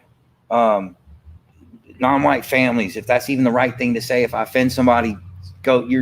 You're not even ready for this conversation. Log out and go somewhere else. I'm being fair about it. Telling them that you're nothing more than this. Right. You're going to be what is statistics because that is what the statistics are. And what I'm telling you is that no, you're not going to be the statistics. You're going to beat the statistics. All the statistics gave you was a bar to overcome. That's it. That's your new goal line. They say I'm going. You're going to be in jail. Young black men. That's the one that kills me, man. Young black men. So often you're going to go to jail, and they are going to jail. They are getting arrested. The crime rate. I watched a few things on that this week. Try to halfway inform myself about crime rates per capita per skin color because they like to break it down that way. I don't know why we just can't get to a simple point to say, you know what? The humans in America that live in this area seem to do this much crime, and the humans in that area seem to do this much crime. And until we can just talk about being human, we ain't never ready for the rest of it. That's the same thing as saying from cowboy to redneck. It's the same thing about saying the N-word. See, now this is a whole topic in and of itself, but it's the same conversation. But watch this. I see the derogatory usage. But there's a derogatory. If I tell you redneck, that's me using it as a derogatory type I would statement probably giggle somebody. at you though, man. Well, I don't. I don't talk. Here's the other thing: if someone white yelled the N-word to me, and how's my response? That's what I was going to ask. How was the response? Have you had somebody tell you that? So, man, you see the size of this dude's arms? Yeah. No, yeah. But here's the other thing, and this is why I don't want anyone to be triggered based off of a word. Why would you give a word so much power? Yeah. The word has power, and if you say that, I'm gonna jump on you and I'm gonna start fighting you. So here's what happened. So again, I go to Brazil and they use a word very similar to the N word, but I'm gonna pronounce it for you guys. It's negão. Anybody, it's the same thing though. It's saying black dude, and negão means big black guy. So my father-in-law, white dude, blue eyes, he calls me negão. Why would I fight him for calling me the same N-word in another country just because he said the word? The word has a totally different meaning. So why give one word so much power? So a lot of times in life, man, we can't react, especially if someone's asking for that reaction. If they're calling me that word in a derogatory statement, you know what? You just have to let that go, man. If that person's ignorant on that note like that, I'm not going to fall into that trap. They're saying it, and I know that's probably a bait for me to say the N-word. It's different, man. And when I felt that in another country, I was like, why would I let that word have so much power over me in the United States? And does it matter if I'm in the U.S. or if I'm in another country? I'm on the damn planet. We're all on the same planet, and they're using the word to try to create. I think you something. can do it this way. I gotta get one of these holders, man. I'm listening to you though. Yeah, but you you're are, right. It's about language, man, and so Everything we speak is power, man. You know? Like what the Bible said, the words that come out of your mouth is just Life and death. give there life, we give words power. We, and it may not mean that. And here's the other thing. Black people, watch this, I'm not picking on black people. Black people can say the word, but certain people can't. It's how you use the word. So a black person come up and use the N-word to me and everything's fine. But then if a white person comes up and uses it's not it, fine. why are we right. giving these words power? And here's the other thing. It's a historical issue about it. I get it. But until we can start to resolve issues and get past that, it's almost like we can't move on because we are anchored to that past. So see, we can talk about that one, but the other word, because we still say the M word. I'd say it, but I'm trying to be politically correct. No. I'm going one letter in front of that. I'm saying the N word. I'm saying we're going to go to the M word. The M word being Mexican. I've gotten to a point that living in the South, living here, the word Mexican it boils my blood the same way, if somebody popped off and they wouldn't say the word derogatory. Listen, I'm listening to Biggie Smalls. I'm still listening to the Tupac. I'm singing. I'm at the top. Get in my car with me. I'm at the top of my lungs. I'm saying everything they say. But here's the problem too. But I'm not Mexican. blasting. No. I'm going to tell you this. I'm going to tell you why. Because I don't like that being here. The minute somebody says you got something, I'm a business owner. I'm going to tell you why it affects me. Why it offends me. As a business owner, nothing really boils my blood more than to hear one business owner tell another business owner, "Oh, you need some help? Then just go down and get you some Mexicans." All I hear, and this is me, it might not be for everybody, but me, all I hear is I got a field of cotton. Boy, I need to get it all picked up. Where am I going to get somebody to help me out? But what I do hear is I got all this drywall. I got all this wood I got to get put up. And I got a plantation of 350 new homes in that neighborhood, and I need to turn top dollar. That's what it sounds like to me. Because the same group of people that I've watched over the past few years get on there and say, build the wall, are the same group of people who tried to show up and give me business advice. Those who use the N-word and don't use the N-word, okay? You can say, but those same group of people that have come by and said that to me, and I'm like, why? Do you not see that we already have one group of people and that for whatever reason, this is what happened? I can't change none of that. I'm going to tell you it's crappy. I'm going to tell you it sucks. And I'm going to tell you this much. I'm ashamed that people did this to each other. At the same time, I wouldn't partake in these things. I refuse to partake in these things, and my life reflects it. You know why? Because I don't just run down and grab me a bunch of Mexicans every time something gets hard. And not to say that Mexican people are not good enough to do the jobs. What bothers me is that we have what was a slave trade for labor, right? Has now been, we can't do that anymore. So since we can't legally go buy and sell you. We're going to give you something else. We're going to give you hopes and dreams. We're going to sell you hopes and dreams. So your country, who don't give a crap about you, right? You leave there, come over here. We're going to give you the hope of $100 a day that somebody's going to ride by, let you get in his pickup so that you can send money back to your family. But yet, when you interview them and in the way that it's presented and portrayed, it's so, we're out here, we're breaking our backs, we're doing the work, and the only difference is nobody's beating them, nobody's hitting them nobody is forcing them, except for what? The opportunity to make money. Right.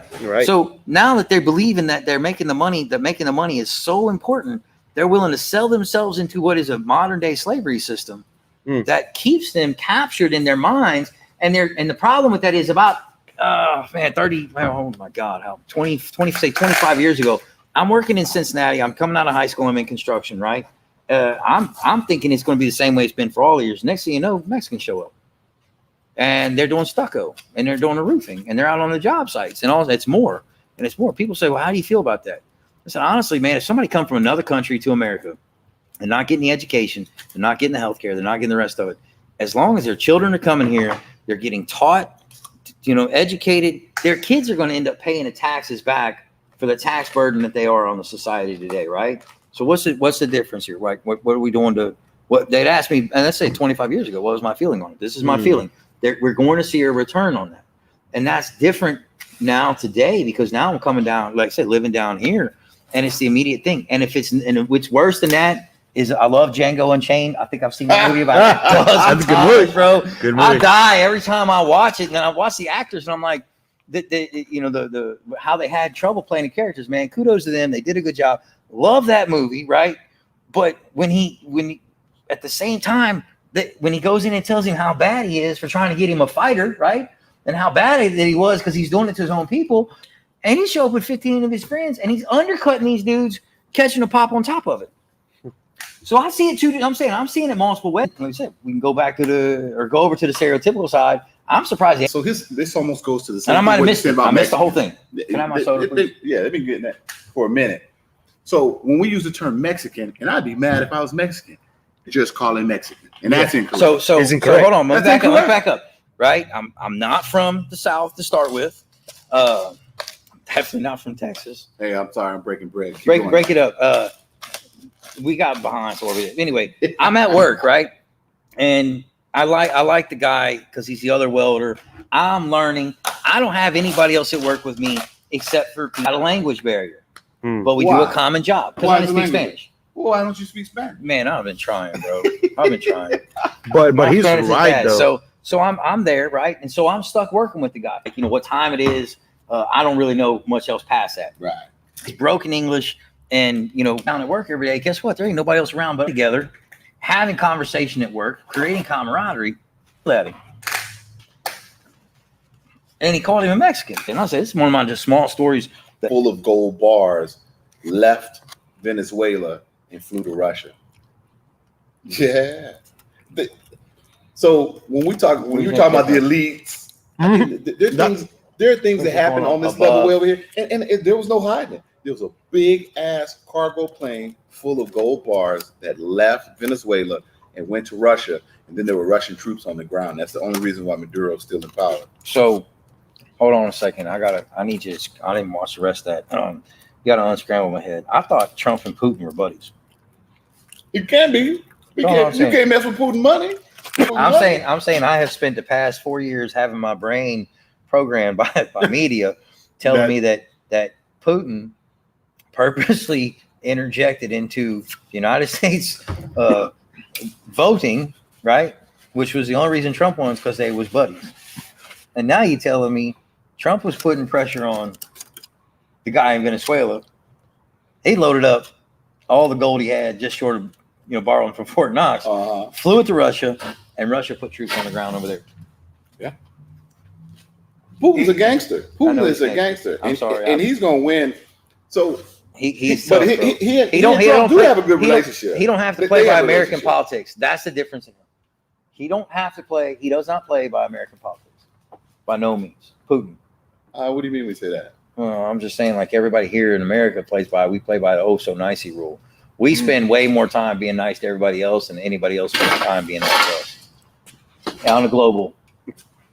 I mean, next to like what, Israel, because that's like the only friend we probably really have, because we stand up for them all the time. And So I mean, I'm just saying. I'm telling you what it is from my dumb Perspective. redneck mentality. This is the way it looks. So the reality is, we really don't know what the U.S. government. And this, again, I would sound like conspiracy brother over here. I like it. We really don't know what the U.S. government does in other countries, man. We really don't. Now, aside from, we get mad because, man, they sent $1 million over there for them, so this would happen.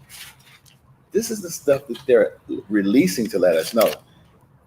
In covert and I won't call them covert operations, but there are things that they're doing underneath the table that are driving things that actually happen. Oh yeah. So, and this goes back to when Bush Jr. was in office. Brazil, they create, which I never knew this when I went down there as a kid, younger, I don't say a kid.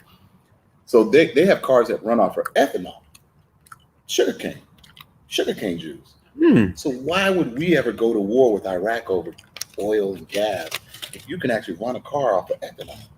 Why would we ever do that? Bush went down there and made a deal with the Brazilians to technically not sell us the ethanol because we really didn't want that in the market. Cars can run off of corn. You can. I heard You can run off of corn. You can run off of chicken. The fat off of chicken. It's combustible. Whenever we fry chicken, or if we put it on the grill and it goes down and it the oil. Yeah. They've been experimenting with many ways for the combustible engine. But the problem is, we are such an oil-based economy. I had a buddy of mine said, man, I'm going to build an engine. He's crazy like you. I'm going to build an engine that runs off of water. I said, man, the minute you do that, you're like, I did it. Sniper going to be in the back. Ain't there somebody there? We're gonna pull. We need to have. What we need to do is probably be able to further expand on this and have couple extra computers that we can actually pull some data with. For what? No, I'm saying for what we're talking about. This is really interesting. Like we should have talked this in the beginning. At the end of the day, this is about us sitting down. You feel the need to go pull up additional information. You got to post it up here, whatever. The best potato ever. Really? Even when I go to what is it, that restaurant? Backsteak or Outback or Outback? And I like the potato. No. So is this more of the chili that we had before? So it's way better that we had, right? The same chili, same recipe. Let's say like that. But man, so when you throw that on top of the potato, man, dude. Because I kept thinking I needed rice last week, like rice and noodles or something. We could have did that. I mean, we could. No, but I'm saying you said loaded potatoes. I wasn't expecting the chili. Potato. I was expecting something that's. Yeah, that's good. We got 50, okay, so we down in 15 minutes. Okay. What we have not covered. And the only thing I had left on my head, and I'm sorry we got so far off on mask. I'm burnt on it, and I had to get it out of my system for a second. Self-worth, right? Owning a business, whether it's owning a business or taking a job for a company or whatever. Have you ever seen the guy who takes two different well tests in there? One's for $20 an hour, the other's like $45 an hour. You know what you're willing to give of yourself to get what the self-worth is. So I'm probably not going to get too much on that. I do have a guest who wants to come on with us, so I'm going to save that. I'm going to save that conversation for him to let him, like I said, kind of voice his opinion, break bread, because this is really what this does for us. We're trying to encourage other people, especially other men. Don't be afraid to have those conversations. Sit down with somebody who's not like you. That's right. Learn to talk to each other. Learn to communicate. You won't find some of the best friendships that you've ever. I mean, our friendship has definitely hit. It was based on a random. Hey man, who's there? Our friendship was definitely on. Yeah, and it was. Well, hey man, you there, and we were on a like-minded road. Right. We're in the same situation. Find people around you. I'm encouraging you. Everybody's watching. Find people who are around you. To the things that you're going to every day. I promise you, somebody out there is looking for a friend just like you. Where's somebody Ghana? Out there. Where's Ghana? Is that Africa? Yeah. We got somebody watching us from Hey, how you doing from Ghana? Mm-hmm. There are a lot of black expats trying to move to Ghana. What? Expats, people who leave the U.S. to live in other countries. Oh, really? I don't know. Is it near the water by any chance? don't I don't know about that whole surfing, yeah, it is. surfing the coast with all the sharks, but it's near the water. But again, it's a third world country, so Oh, they man. have. I was watching a video. They have third world problems, like third world country does. Water. Corruption, But hey, so America's a third world country Hey, again. that's another topic that I would like to talk because Uh. why are we so good and other countries are not? I know it depends on their government, but why? So what? I mean, it's the people that are working and making the community better. So why they don't have water? Why they gotta be fucking eating? Is Flint, Michigan? While we're talking about this, Flint, Michigan actually have clean water yet? I don't know. I mean, don't know is the that status of something? the water. Is that happened. something somebody else wants to go look up for us? We'd be more than happy to. Because I know that was a hot topic a few years ago. The stuff that was coming out of Flint, Michigan. So my thing is again, and it goes back to us being a first world. Look, to me, First world. it's Third you world. know, We first in the and third world. I think we grew up. No, I just felt like it was U.S. pride. We were the best in the world, right? Hmm. But there are a lot of things that we don't handle as well as, and this is weird to say because I'm telling you, I've been in third world countries and I've seen it's dysfunction. There's dysfunction. On Saturday, you wake up and you go run errands here. You can go to the bank, you can go stop and pay off a couple of bills, and then you can go do something. With your family, yep. In a third world country, you cannot do that. You go do one thing that's on your list. That's it, man. That's it. Whoa. To me, my experience in some third world countries, there are issues there. Do you think I'm jealous? Because I've never been outside the United States. So I'm envious. I recommend- Envious, jealous. Look. I'd love to go, but now they're gonna tag me with a vaccine Okay. tag and stuff. Okay. You know what I'm saying? I kinda You feel can't like fly. I missed my window of opportunity. no, you didn't miss it. You can still go. Mhm. I recommend every American go outside the United States, and here's the reason why: you learn more about your country when you're outside of it. Mm. You're actually in it. Because guess what? You're talking to more Americans talking the same American shit that we always talk. Easy. But Yeah. I have had deep conversations with people thought that I was once they found out I was American. Oh man, you from America? Man, all y'all do is like y'all go to war over like whatever, right? Man, their thoughts or the news in which they get on us, man, That's nothing will like what's shock going you, on. man, on what people think. And like I said, the elites run the media, so they're showing them That's it. different things. Yeah. That's So sad. what they think about us in other countries, man, is based off of they'll show an image, it'll be a clip, and of course it may not be the It's best. never thing. the same It's whatever they thing, want to push. Mhm. If they want to push this is what's going on. It says media all over though. But again, yeah, Okay, so control the masses, right? There we go. so let's go on that. So I'm gonna encouraging, right? Always. Go find a friend. Drink an extra bottle of water all week. Can we say that? Like when we get started, your diet starts today. Okay, your diet starts today. Your workout starts today. Go take your butt for a walk, run, whatever you got to do. Wake up tomorrow, change to be different. Stay changed. Keep pushing that positive encouragement to do that. Make those changes. Have those conversations. Go to the places and people that you're around. You're breaking my chairs. We'll get you You're new breaking ones. my balls. Sorry. Find places. If you find yourself feeling like you've got nobody around you to talk to, trust me, you're not alone. Somebody else is out there. Somebody else is near you and in your environment. You are exposed into the places that you're in because God wants you to be there. I don't believe it's for any other reason. And I promise you, some of your best friendships that you never knew you were going to have is right in the same places you go every day. So please be encouraged to do that. Have those conversations. Come back. We're not getting a bunch of, does this stroll up and down? Am I doing the wrong thing? No, here? there's some more comments. So I don't Yeah. see any comments here, and I don't see anybody asking any kind of questions. So it means we either offended them Yeah. or they left. I don't know how many people we got left. We only have a few people Two people watching. left, yeah. So we're at 142, I guess, on the timeline. I really wish more people could hear. I wanted some feedback on what I'm fixing to say. And I'm going to tell you this, that I found something last night that absolutely I felt like I wanted to talk about. What's the scariest thing for you every day? What's the one thing you fear every day? Because I'm going to tell you what it was real quickly. What's the one thing you fear every day? If something was going to happen today, that as you're passing by, even if you're by yourself, what do you want not to happen? I don't know. Damn. The scariest thing, man, is the only thing I can say is the thoughts that we can't control Thoughts you in our can't control. mind. Anxiety, man. Anxiety. So Anxiety. what exactly creates anxiety for you? This is what I'm getting at. What would make you anxious? Because I'm gonna tell you what makes me anxious. Cops. Cops? Dude, I'm rolling through Katy I come over to the shop last night. I'm trying to check on both shops, right? I'm trying to get, I'm making sure everything's safe here, things are safe there. We're getting progress. We're getting moved in. I'm real happy about, the way things are going here, getting us moved up. And I'm watching, like I said, just kind of overseeing it. There's painters on the outside. The place looks gorgeous. We still got a ton of work to do, things to set up, paint, anyhow, pull up, man. There's a cop sitting out here at the car wash. And I was like, oh, Lord. So I get out with my kid, and walk up to the door. He immediately pulls around. I'm thinking, thank you, sir. That's very nice of you.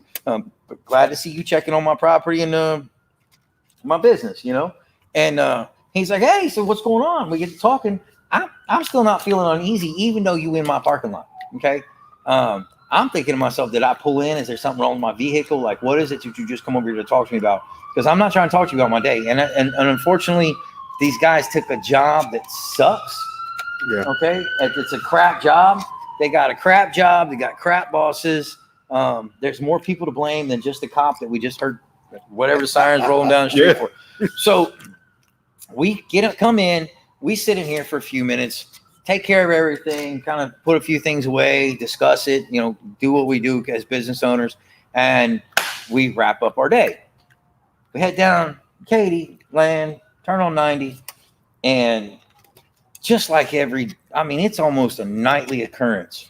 They roll up behind somebody, come flying out, speeding up behind them, get up close to them, and then light them up and pull them over. And I'm like, is there no worse feeling in the world than red and blue lights behind you? Because I'm going to tell you right now, I live my life every day purposely not doing my best not to talk to a cop. And I got family members that are cops. I love you guys to death. But I don't want to see you in the car behind me. And I'm not saying those because those are just bad guys. I'm just saying in general, I don't like being pulled over. I don't like them behind me. I don't want them around me. I don't care. Listen, your job is to serve and protect me. Okay.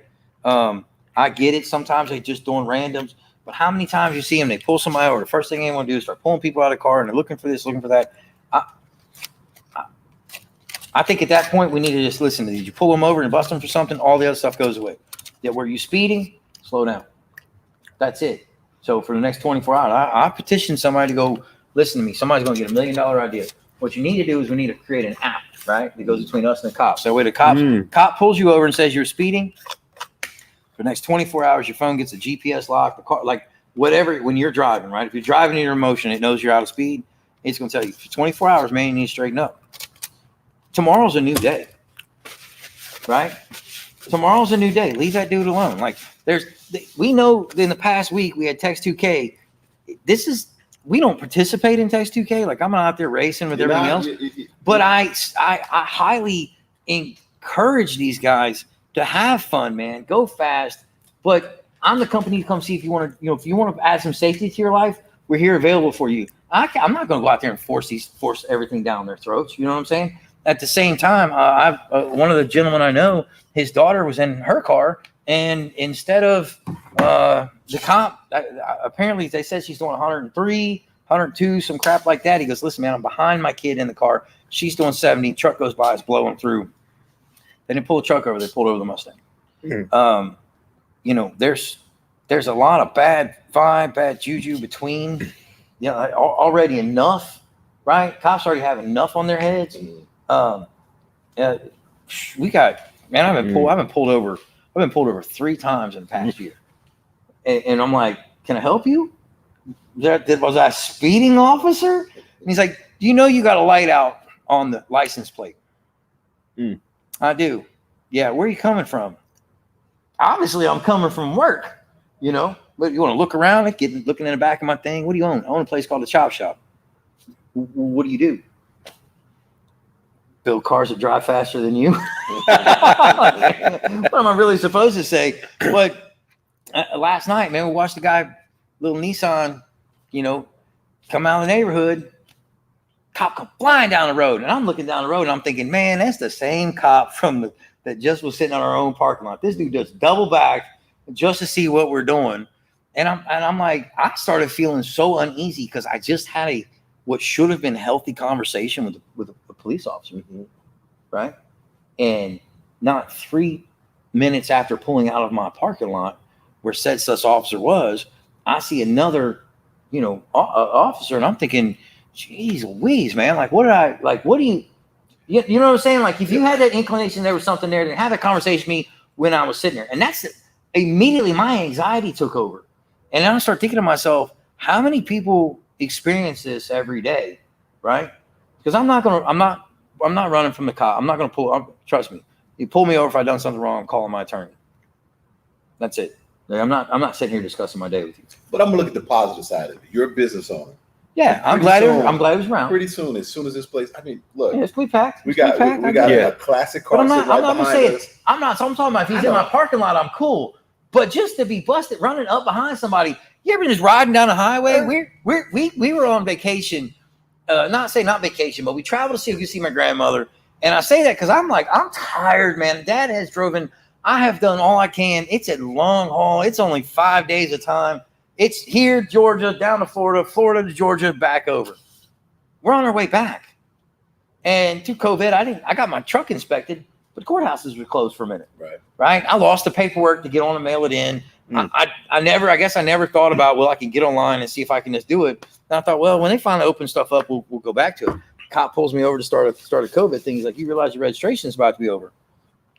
Yeah, I'll get that taken care of. You got insurance? Yep, here's my stuff. Guy lets me go. A little while later, I get pulled over for the taillight thing or the license plate thing. And I'm like, okay.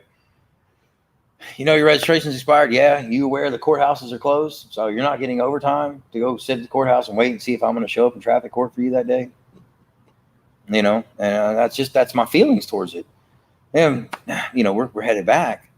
And Alan pulled off, stops, gets out, I guess, gets a snack, something. I'm in the back seat trying to finally get some sleep. Man, he said a cop pulls in, and I think we're in Georgia when he got pulled over. Cop pulls in the gas station. It's like 2:30, 3 o'clock in the morning. He said a cop pulls in, slows down, goes real slow behind us. He said he parks. Comes back out, gets in the truck, fires his truck up, goes to take off. He don't even get to the entrance ramp. He turns on the entrance ramp. Cop lights us up on the entrance ramp. Damn. Pulls us over. I'm halfway asleep in the back, right? I was like, Dad, I'm getting pulled over. I'm pulled over. I'm like, was you speeding? What? I'm out of it. Anyway, cop's like, see, you realize the registration's out? And he's like, yeah, we're coming back from dropping my sister off over near Savannah. And he's like, where you guys are going back to Texas? And he said, yeah. He goes, you mean to tell me the Louisiana State Troopers didn't get you guys on your way? You mean to tell me y'all ain't got nothing better to do than sit around and look for people with busted tags? Like, it's COVID. Like, don't you work for the same people that we're trying to, listen to right now? Like, I'm sorry, you law enforcement, that has something to do with government, right? You mean it? You ain't got nothing smarter to say come out your mouth. Nothing, Well, why didn't you get your tags? We've been shut down. Inspection's good. Insurance is good. All you can worry about is whether or not you got another $70 or $80 out of me on the taxpayer side of it. What, you want to send that to another country too while we at it? These dudes offend me, bro. It's offensive. Serve and protect us. Please stop harassing us, right? Speeding tickets should be a thing of the past. Should be absolutely be a speed. Listen, man, did you screw up? Yeah. Don't do it again. We already have enough anxiety dealing with you the first time around. If they're speeding, we need to have something. Pull up behind them, hit their tags, send them a video. Hey, man, saw this car. It was speeding. Back off. Let that dude go. Have a nice day. That's the best way to handle it. Here's the video. Here's your tags. We saw you. You know what I'm saying? I'm seeing guys on Google Earth searching down, looking for stuff in the ocean. Like, have you ever seen this? And they're blowing it up. I spend way too much time watching it. But I'm saying, like, you can see all that, and we couldn't find Saddam Hussein in a thing, let alone track somebody's license plate. Right? Come on, you man. see those things? Give me a break. So yeah, cops make me nervous, man. Not because I've done anything wrong, just for the simple fact that I don't know any person who gets pulled over and is like, yes, cop got me today. Let me have a conversation with you. Every one of us to start thinking the first thing, like, what did we do wrong? How are we getting out of it? What are we going to say next? And I'm like, man, I hate that feeling. So for those of you who feel anxious like I do, I'll probably should start a support group for us because I hate getting pulled over, bro.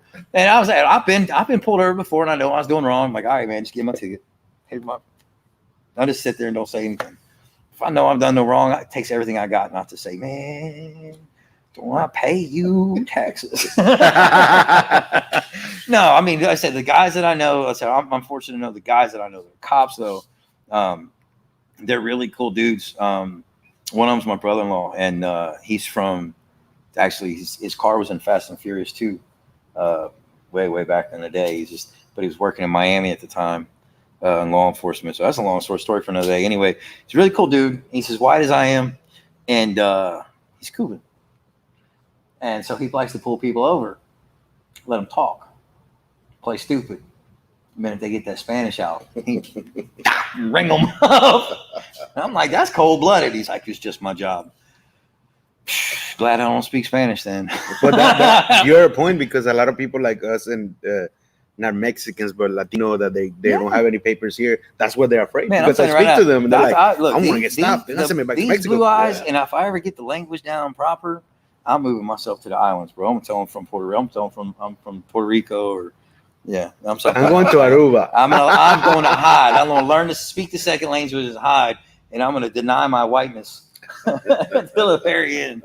Anyway, well, thank you guys so very much. I'm going to get one of these potatoes ready. Yeah, I'm sure your wife made amazing food. You need to. Appreciate you. I appreciate you. It's been a long 2 weeks. Jesus, and we wrap up. We got some really cool things coming up.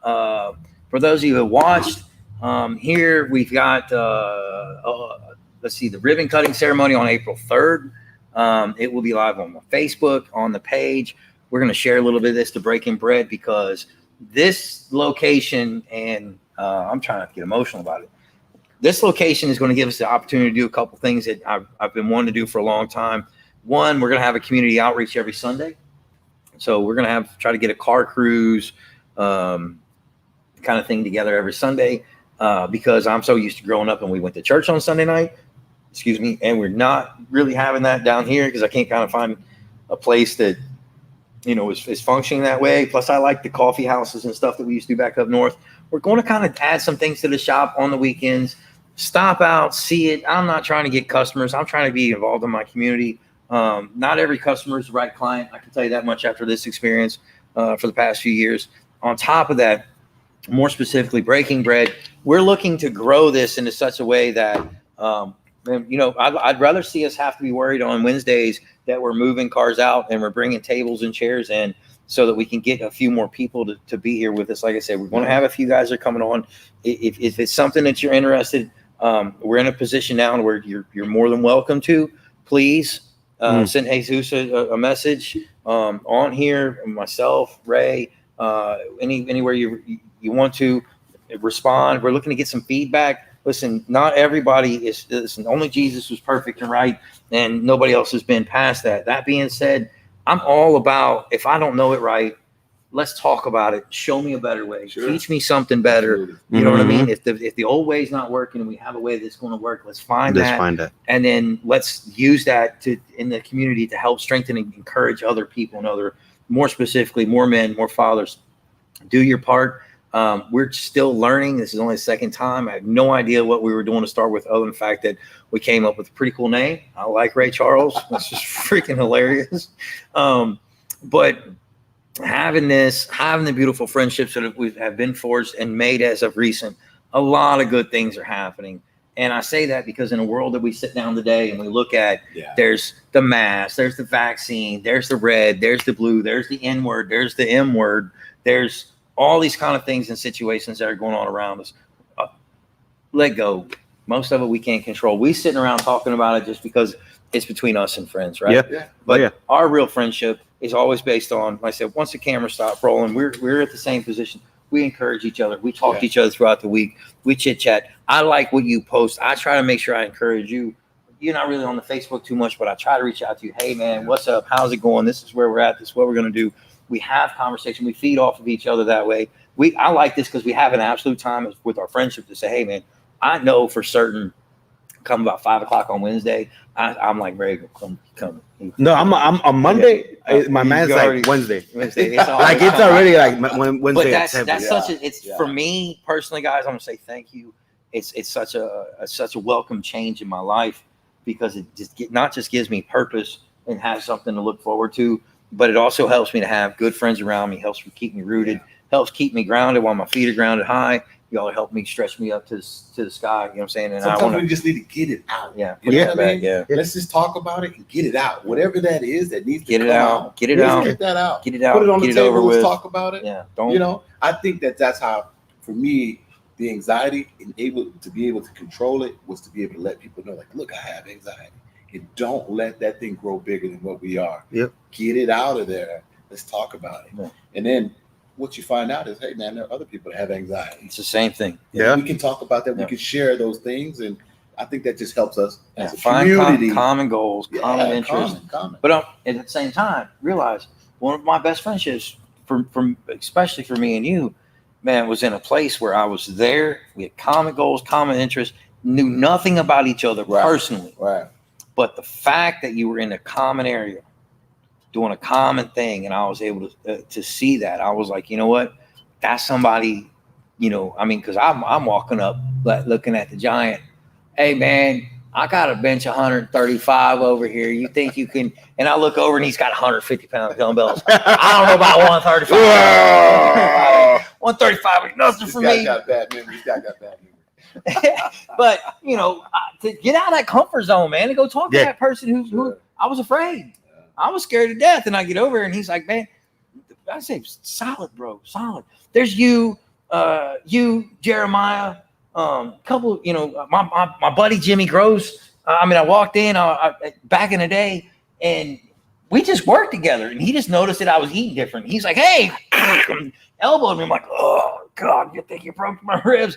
He's like, you look like you want to work out. And I was like, actually, yeah. Some of the best friendships I've ever had have come from the gym. They've come from working on cars. They come from being at a car show and just walking up to somebody and saying, hey, man, this. Or I've been at a church service, you know what I'm saying, and met somebody for the first time and just been like, hey, man, I don't know what it is, but I'm going to talk to somebody today. And I found that, you know, I've made a few friends like that as of recent. But, you know, the mask, no mask, don't let the mask, no mask thing hold you down. Don't let the vaccine, no vaccine thing hold you down. There is definitely somebody out there right now. And I'm not saying that because fathers need to be like, get up and then go hang out and go, you know, do shots of tequila and drink all night long away from the house. That's not what I'm telling you.